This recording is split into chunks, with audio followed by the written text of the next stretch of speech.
There are 18 tribes scattered across our island. We all call ourselves Malagasy, but our customs and way of life vary from place to place. Here in Mananzari, we are members of the Atambaoka tribe, the smallest tribe in Madagascar.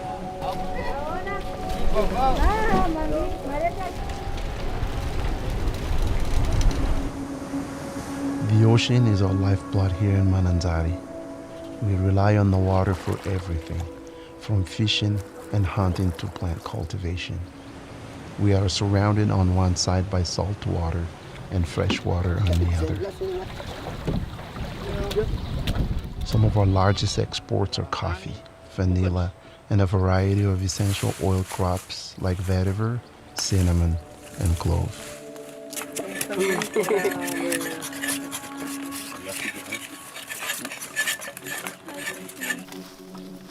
There are 2 large exporters here, and countless farmers running their own small distilleries. In this area alone, there are more than 80 small-scale distilleries.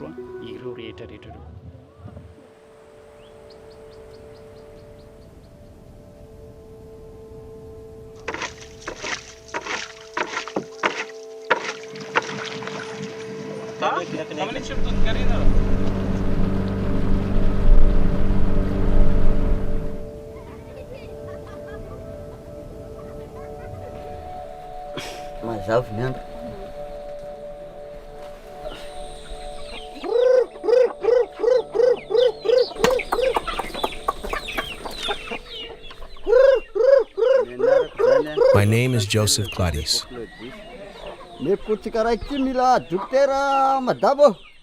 I've been a farmer here in Mananzari for 7 years now. My wife Rosine and I moved here after getting married, and we began farming coffee and rice.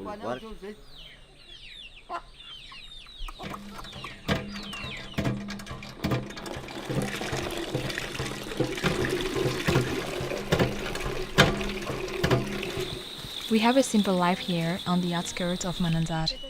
Each morning, Clove feeds the chickens and prepares our tools while I fetch water and cook breakfast.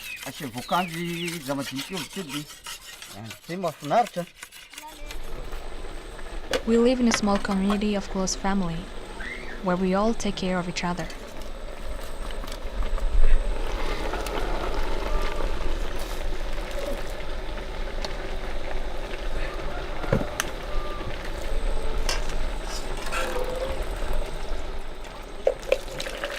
We have a young son named Claudio.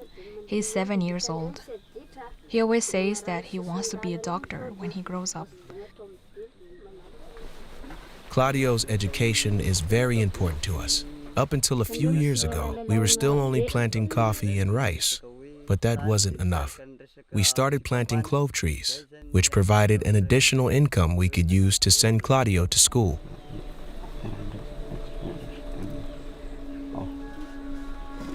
There are no doctors this far away from the city. If someone needs to visit the doctor, it can be difficult to find transportation.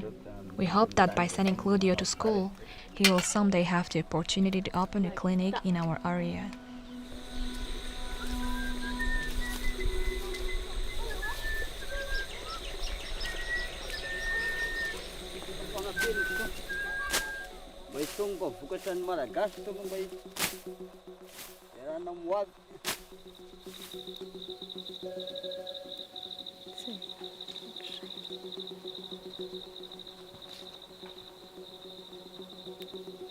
Planting clove isn't enough to make us rich, but it does get Claudio his education and also allows us to save for the future.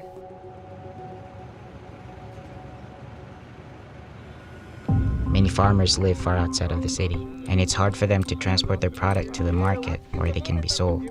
Because of this, we've seen traders begin to appear in Mananzari, men who travel from farmer to farmer buying out their stock and taking it to the market. Middlemen are the biggest challenge. A trader might go to a farmer and buy out his stock of clove, and then sell it in the city market for double the buying price.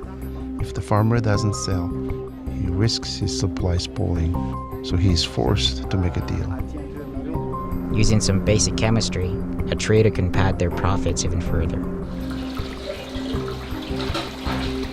For a trader, it can be immensely profitable to adulterate an essential oil.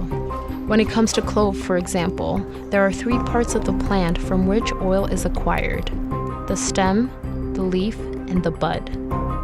All 3 oils contain the same chemical compounds, but the amounts of each compound vary from one oil to another. Eugenyl acetate is a distinguishing compound in clove bud. Essential oil derived from the bud is naturally the most valuable, being worth double the clove stem and quadruple the clove leaf. To some buyers, high-quality oil isn't a priority. In that kind of scenario, they may seek out a cheaper clove oil. The real problem comes when a customer asks for one thing and is given another. There's little access to chemical testing equipment in Madagascar, so international buyers often don't know if their essential oils are pure until they're personally tested. There are many ways to mix oils to increase profits. One method commonly used is adding synthetic eugenyl acetate directly to clove leaf and clove stem in an attempt to mirror the composition of clove bud. To even a sophisticated lab, it will look like clove bud oil. The difference between pure and synthetic is almost undetectable.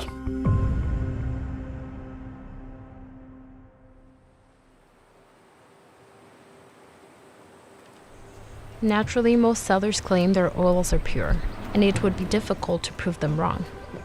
To give our buyers confidence in the oil we produce, we ship our essential oils to one of the only labs on the island, in Antananarivo, our nation's capital.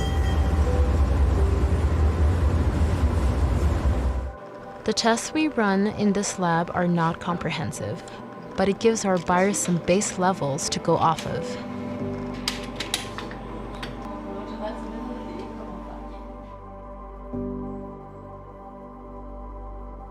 When essential oils arrive here at doTERRA, we do a series of tests to confirm the purity of the oils.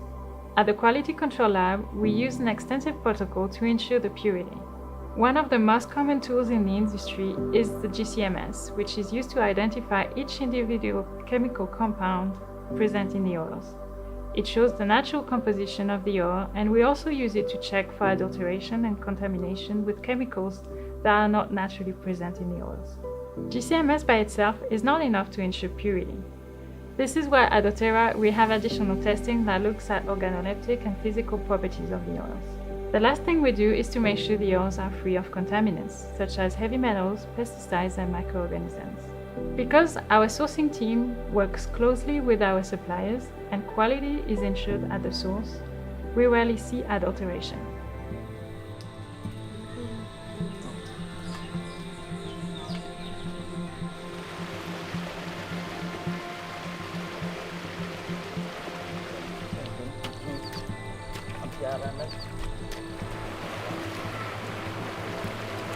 These farmers are at the heart of the essential oil industry.